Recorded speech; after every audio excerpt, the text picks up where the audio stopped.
Hello there. The Hungarian government has vowed to maintain what it calls its war on woke, even if Brussels refuses to unlock EU funding.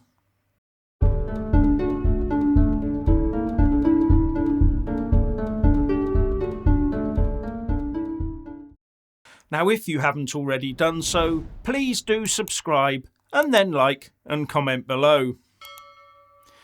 Even though it's going to cost Hungary dear in so-called EU funding, the Hungarian government is sticking to what it calls its war on woke with Brussels. Bolas Orban, the chief political advisor, but not related to the Hungarian Prime Minister Viktor Orban, says that fighting against an EU culture war on Hungary is more important than accepting funding from Brussels. And he claims that Brussels institutions have been taken over by political jihadists. Now, Hungary is at odds with the EU on several issues, such as its support for President Putin of Russia, a lack of willingness to depoliticise its judiciary, refusing migrant quotas, and not ceding to LGBT rights. And some of this, especially the Russia-Ukraine angle, has spilled further afield, with the new US ambassador to Hungary receiving a frosty welcome when he arrived in Budapest in September. Biden's new envoy, David Pressman, who now ends a 2-year gap in relations between Hungary and the US, is a human rights lawyer with a male partner, and according to reports he's Twitter savvy and calls out conspiracies, as well as some saying he has a spiky personality. Now Brussels is holding back €13 billion in funding from Hungary, which the Times says equates to 8% of Hungarian GDP. But that does not appear to be deterring the Orban government from pursuing its anti-woke path. And Brussels has a list of 27 super milestones that Orban will have to implement before those euros start to flow. And as a result of the withholding of funds, Politico.eu says that the Hungarian government-funded billboards bedeck the streets of Budapest, declaring that the Brussels sanctions are ruining us. With Politico going on to say, these types of signs have been a feature of the Budapest landscape for years, spinning up a conspiratorial gallery of foreign enemies Hungarian Prime Minister Viktor Orban has used to instill fear and anger in the Hungarian population as he vies to keep his grip on power. And then it goes on to say that the West, as well as the EU, has been mute in the face of Hungary's anti-Western rhetoric and democratic backsliding. With Pressman, that has changed. Pressman's presence alone is an implicit rebuke of Orban's strongman culture wars agenda.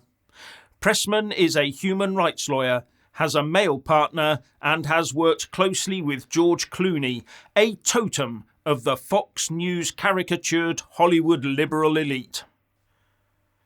Basically, the EU and the US are doing all they can to drag the Hungarian regime into line, and seemingly not being too much worried about how public that looks.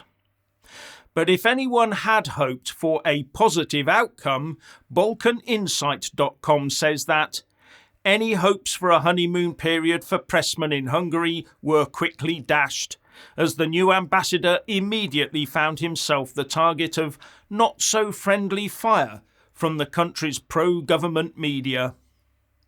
Pressman has also been tweeting out support for Ukraine against Putin, which will not have gone unnoticed, of course.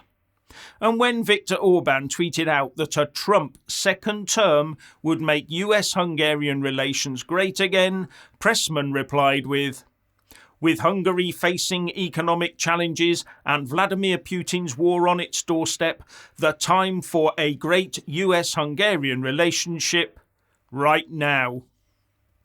And he's definitely making his mark in Budapest, with Politico saying, and in just 2 months on the job, the new American ambassador has become a household name in Budapest for his willingness to call out and even troll the Orban government's overtly propagandist and conspiratorial bombast. That all seems to make Pressman a clever choice to send to Hungary, spiky enough to appeal to the non-woke while being an example of the woke. Viktor Orban has his work cut out dealing with a pincer movement of an EU legal and financial attack on one side and a smooth-looking US propaganda-style move on the other. So it's official. The Telegraph has just bombshelled us with one of the most senior mandarins working in Nicola Sturgeon's government has been caught on video boasting that his job is to break up the United Kingdom. And the man involved, Ken Thompson, is a senior member of the British Civil Service, a top mandarin. And he was filmed telling colleagues earlier in November that his colleagues in London discovered that what I'm actually there to talk about is breaking up the United Kingdom. Being paid UK taxpayers' money to use UK taxpayers' money to break up the UK. There used to be a word attached to that sort of activity that carried a very heavy penalty with it. Sounds like he's following in Ollie Robbins' footsteps when he was busy scuttling back and forth to Brussels on Theresa May's behalf, trying to undermine Brexit. So I suppose we'll see another gong go to another anti-UK civil servant for keeping up the good work of dismantling Britain. Another example of our not-so impartial civil service. And on that note, let's talk about the legitimacy of the system that rules over us. Take it away, Richard. Thank you, Jeff, and good evening. I have some questions and musings for you all, so please indulge me. Should we observe and recognise the legitimacy of a system that is destroying our human rights and robbing us of our money in order to give away to other countries and new arrivals upon our shores? Is there any moral compulsion left to pay tax and help sustain a system that cares not for you if you are male, pale and stale? And should you have the audacity to identify as a biological woman, the system will now view you as bigoted and a second-rate citizen. Sorry, but your biological status has now been overruled by whatever you want to be. If you have been recently given the worst news imaginable regarding your health by the doctor, don't worry. All you need to do is identify as perfectly healthy and you will be fine.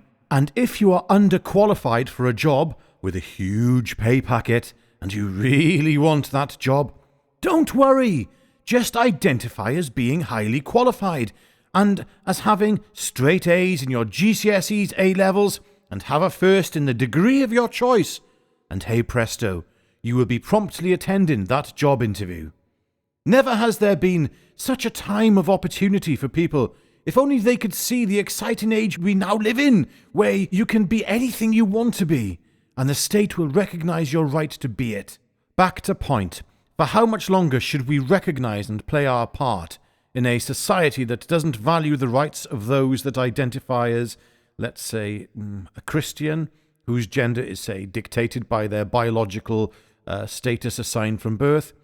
You know, at some point in the not-too-distant future, I believe the masses will question their moral obligation to contribute to a society that hates them. And when that happens, I don't think that particular year's tax take will be as fruitful as the previous years.